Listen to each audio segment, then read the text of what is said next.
In the 3rd year that Jehoiakim was king of Judah, King Nebuchadnezzar of Babylonia attacked Jerusalem and surrounded the city. The Lord let him capture King Jehoiakim and seize some of the temple treasures. He took some prisoners back with him to the temple of his gods in Babylon and put the captured treasures in the temple storerooms. The king ordered Ashpenaz, his chief official, to select from among the Israelite exiles some young men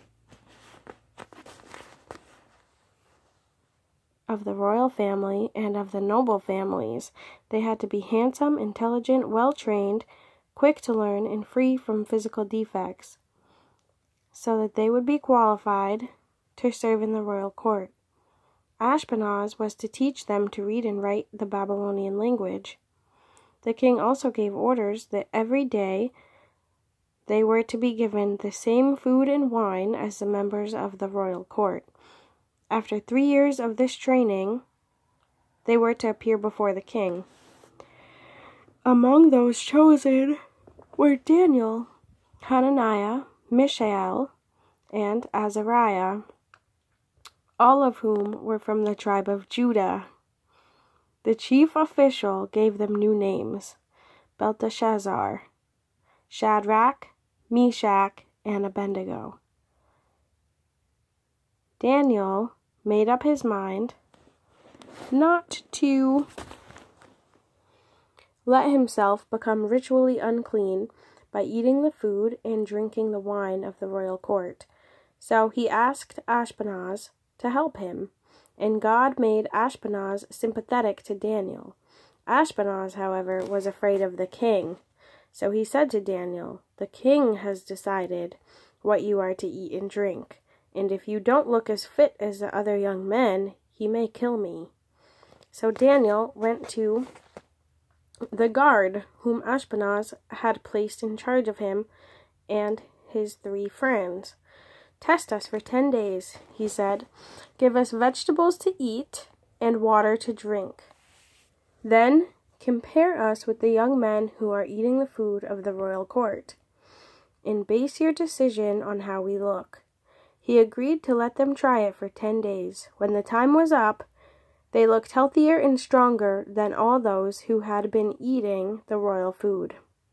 So from then on, the guard let them continue to eat vegetables instead of what the king provided. God gave the 4 young men knowledge and skill in literature and philosophy. In addition, he gave Daniel skill in interpreting visions and dreams. At the end of the 3 years set by the king, Ashpenaz took all the young men to Nebuchadnezzar. The king talked with them all, and Daniel, Hananiah, Mishael, and Azariah impressed him more than any of the others. So they became members of the king's court. No matter what question the king asked or what problem he raised, these 4 knew 10 times more than any fortune teller or magician in his whole kingdom. Daniel remained at the royal court until King Cyrus of Persia conquered Babylonia. That was chapter 1. Now we're on chapter 2. Nebuchadnezzar's dream. In the 2nd year that Nebuchadnezzar was king, he had a dream. It worried him so much that he couldn't sleep.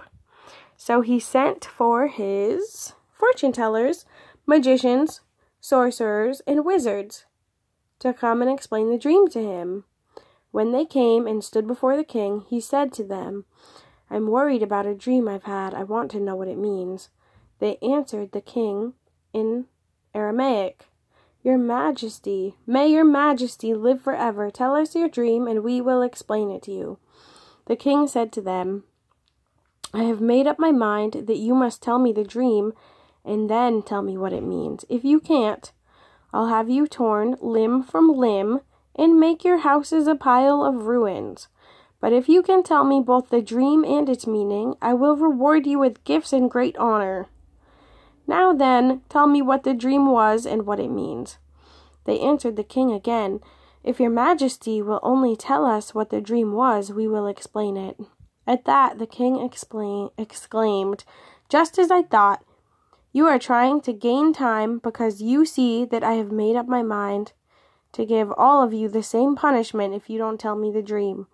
You have agreed among yourselves to go on telling me lies because you hope that in time things will change. Tell me what the dream was, and then I will know that you can also tell me what it means." The advisors replied, "There is no one on the face of the earth who can tell your majesty what you want to know. No king, not even the greatest and most powerful, has ever made such a demand of his fortune tellers, magicians, and wizards. What your majesty is asking for is so difficult that no one can do it for you except the gods, and they do not live among human beings." At that, the king flew into a rage and ordered the execution of all the royal advisors in Babylon. So the order was issued for all of them to be killed, including Daniel and his friends. Look, there's some pictures.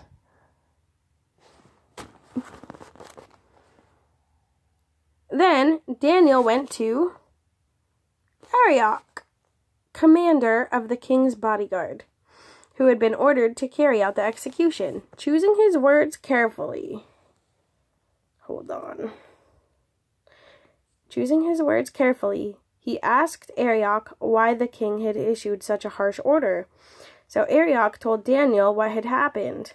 Daniel went at once and obtained royal permission for more time so that he could tell the king what the dream meant.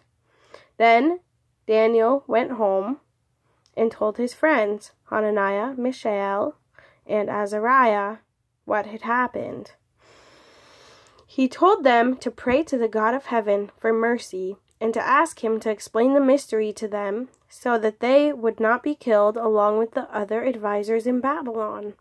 Then, that same night, the mystery was revealed to Daniel in a vision, and he praised the God of heaven.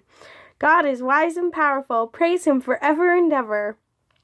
He controls the times and the seasons. He makes and unmakes kings. It is he who gives wisdom and understanding. He reveals things that are deep and secret. He knows what is hidden in darkness, and he himself is surrounded by light. I praise you and honor you, God of my ancestors. You have given me wisdom and strength.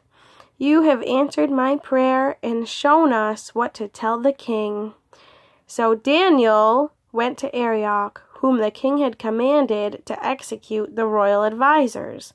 He said to him, "Don't put them to death. Take me to the king, and I will tell him what his dream means."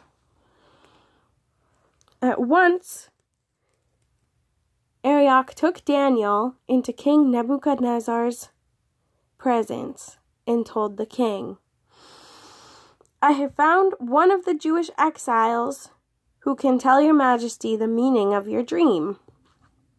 The king also said to Daniel, who was also called Belteshazzar, "Can you tell me what I dreamed and what it means?" Daniel replied, "Your majesty, there is no wizard, magician, fortune teller, or astrologer who can tell you that.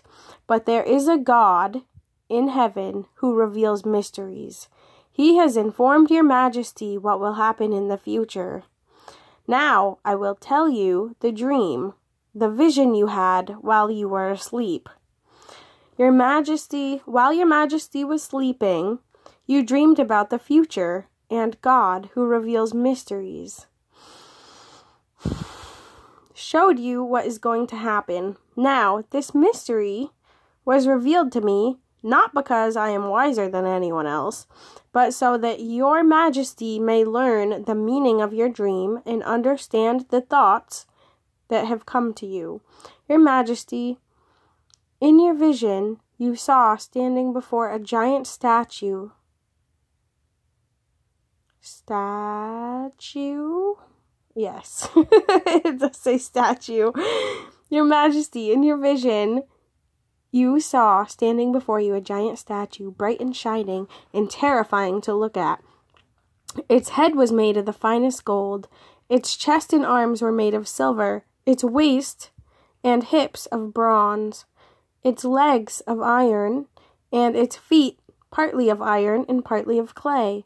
While you were looking at it, a great stone broke loose from a cliff without anyone touching it, struck the iron and clay feet of the statue, and shattered them. At once, the iron, clay, bronze, silver, and gold crumbled and became like the dust on a threshing place in summer.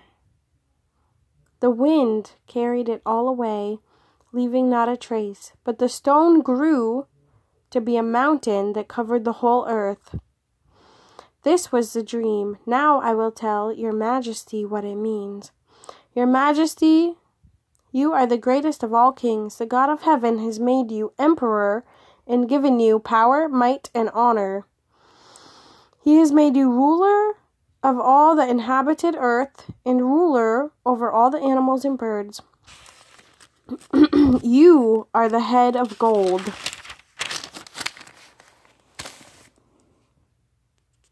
After you, there will be another empire, not as great as yours, and after that, a third empire, an empire of bronze, which will rule the whole earth.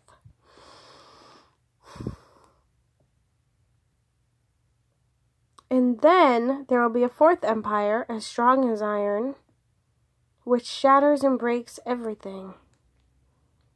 And just as iron shatters everything, it will shatter and crush all the earlier empires. You also saw that the feet and the toes were partly clay and partly iron. This means that it will be a divided empire. It will have something of the strength of iron, because there was iron mixed with the clay. The toes, partly iron and partly clay, mean that part of the empire will be strong and part of it will be weak. You also saw that the iron was mixed with the clay. This means that the rulers of that empire will try to unite their families by intermarriage. But they will not be able to, any more than iron can mix with clay. At that time of those rulers, the God of heaven will establish a kingdom that will never end. It will never be conquered, but will completely destroy all those empires and then last forever. You saw how a stone broke loose from a cliff without anyone touching it, and how it struck the statue made of iron, bronze, clay, silver, and gold. The great God is telling your Majesty what will happen in the future. I have told you exactly what you dreamed and have given you its true meaning. The king Nebuchadnezzar bowed to the ground and gave orders for sacrifices and offerings to be made to Daniel. The king said, "Your God is the greatest of all gods, the Lord over kings, and the one who reveals mysteries. I know this because you have been able to explain this mystery." Then he gave Daniel a high position, presented him with many splendid gifts, put him in charge of the province of Babylon, and made him the head of all the royal advisors. At Daniel's request, the king put Shadrach, Meshach, and Abednego in charge of the affairs of the province of Babylon. Daniel, however, remained at the royal court. Chapter 3. King Nebuchadnezzar had a gold statue made 90 feet high and 9 feet wide. Wow, that sounds really expensive. 90 feet high and 9 feet wide. And he had it set up in the plain of Dura in the province of Babylon. Then the king gave orders for all his officials to come together, the princes, governors, lieutenant governors, commissioners, treasurers, judges, magistrates, and all the other officials of the provinces. They were to attend the dedication of the statue which King Nebuchadnezzar had set up. When all these officials gathered for the dedication and stood in front of the statue, a herald announced in a loud voice, "People of all nations, races, and languages, you will hear the sound of the trumpets, followed by the playing of oboes, lyres, zithers, and harps." What's a zither? I want one of those instruments. And then all the other instruments will join in. As soon as the music starts, you are to bow down and worship the gold statue that King Nebuchadnezzar had set up. Anyone who does not bow down and worship will immediately be thrown into a blazing furnace. And so, as soon as they heard the sound of the instruments, the people of all the nations, races, and languages bowed down and worshipped the gold statue that King Nebuchadnezzar had set up. Daniel's 3 friends are accused of disobedience. Spoiler alert! They weren't just accused, they actually were being disobedient to the king. In case you didn't know this story. It was then that some Babylonians took this opportunity to denounce the Jews. They said to King Nebuchadnezzar, "May your majesty live forever.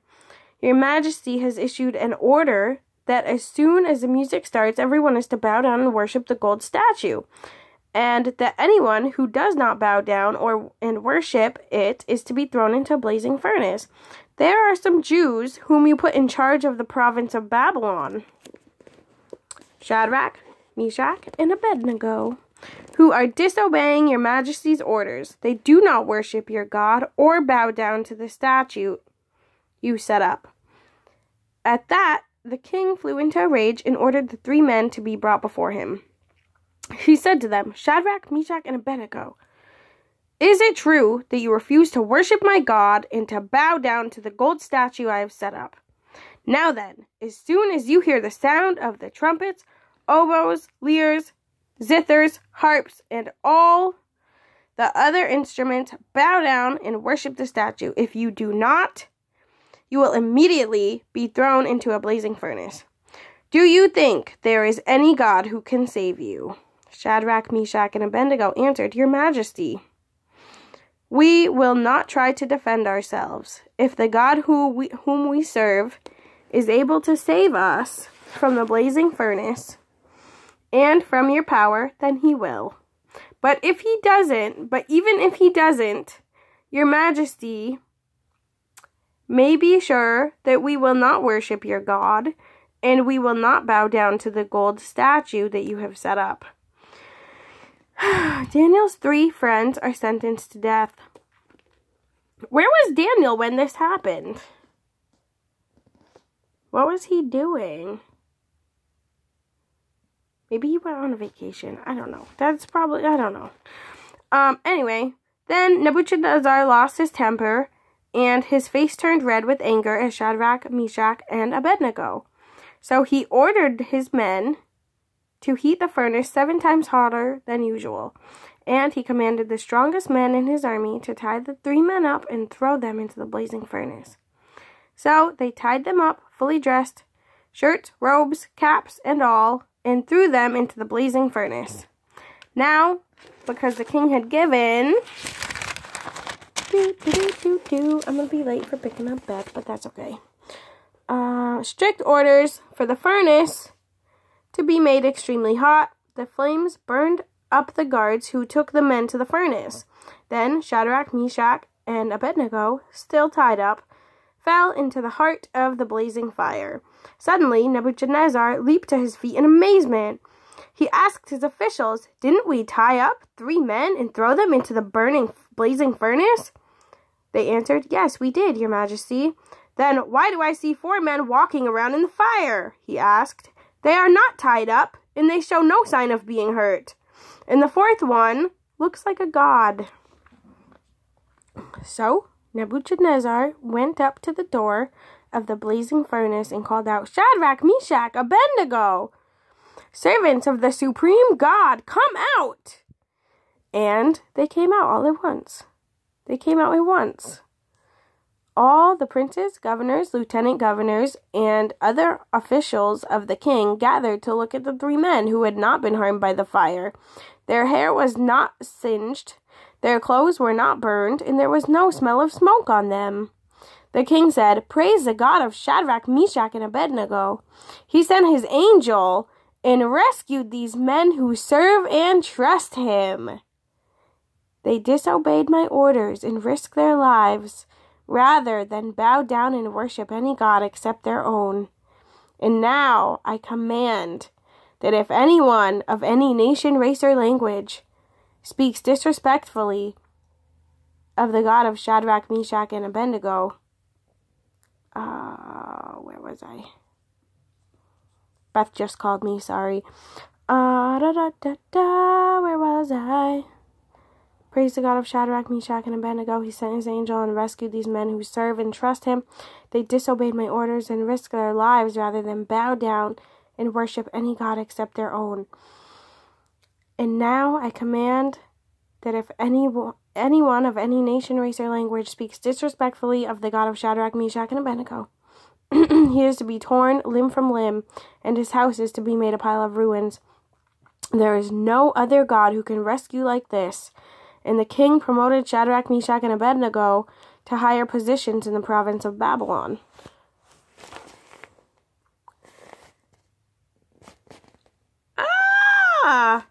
Oh, that's the end of chapter 3. Okay, I'll finish this later. Shalom.